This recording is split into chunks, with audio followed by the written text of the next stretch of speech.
السلام علیکم، میں ہوں جنرل پریکٹیشنر ڈاکٹر احمد، اور آج ہم بات کریں گے اسموک کے بارے میں. یعنی کہ اسموک کا ایشو آج کل بہت زیادہ پھیلا ہوا ہے اور بہت زیادہ لوگوں کو متاثر کر رہا ہے. تو اسموک میں اکثر لوگ جو ہمارے پاس آ رہے ہوتے ہیں ان کے جو سانس لینے کے مسائل بہت زیادہ بڑھ رہے ہوتے ہیں. یعنی جن کو پہلے ذرا دمہ وغیرہ یا ایسا کوئی ایشو ہوتا ہے تو وہ بہت حد تک زیادہ ہو جاتا ہے. یہ سانس کے مسائل پیدا کرتے ہیں اسموک. مینلی اسموک اور فوگ کا کمبینیشن ہے. یہ ایک ڈینجرس کمبینیشن ہوتا ہے جس کی وجہ سے لوگوں میں سانس کے مسائل پیدا ہوتے ہیں. آنکھوں میں اریٹیشن وغیرہ ہونے شروع ہو جاتی ہیں، آنکھوں سے آنسو آنا شروع ہو جاتے ہیں اور جلن وغیرہ پیدا ہوتی ہے. اور یہ کچھ لوگوں میں برونکائٹس، ایمفائسیما، ایون نیمونیا تک کا سبب بنتا ہے. اس میں ہم کیا ڈائٹ پلان یوز کر سکتے ہیں اور کیا احتیاطی تدابیر کر سکتے ہیں.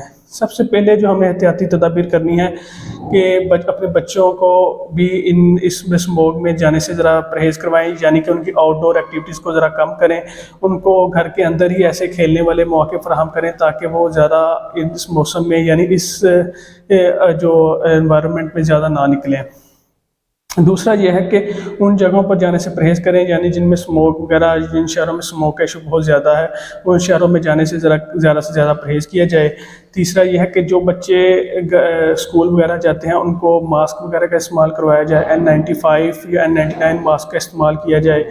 اور جو لوگ باہر سے کام وغیرہ کر کے گھر میں آتے ہیں وہ آتے ہیں سب سے پہلے اپنے ہینڈ وغیرہ کو واش رکھیں، ان کو پراپرلی صابن سے ہاتھوں کو دھوئیں. اور جو کنٹیکٹ لینسز وغیرہ ہیں ان کا استعمال بھی ذرا کم کریں.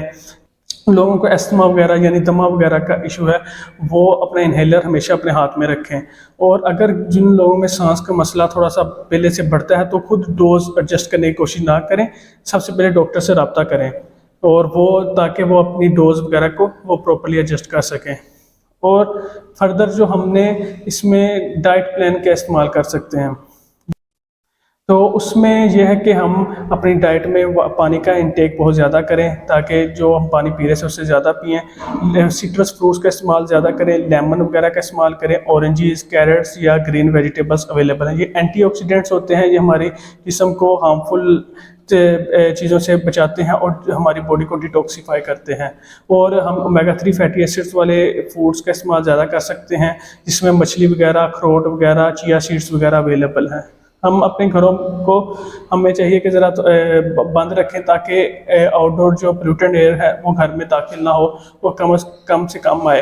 اور ہم گھر میں ایئر فلٹرز کا استعمال بھی کر سکتے ہیں. یعنی ہیپا فلٹرز کے نام سے جو ایئر فلٹرز ہوتے ہیں ان کا استعمال بھی کیا جاتا ہے. یعنی کہ یہ فلٹرز وغیرہ جو ہم مینلی ایکسپینسو ہیں، ہم ایزیلی اویلیبل نہیں اور یوز نہیں کر سکتے. تو ہمیں چاہیے کہ ہم احتیاطی تدابیر کو پر عمل کریں، اپنی ڈائٹ کا پراپر خیال رکھیں اور حکومتی ہدایات پر عمل کریں. اور کسی بھی پریشانی یا مسئلے کی صورت میں فوری ڈاکٹر سے رابطہ کریں.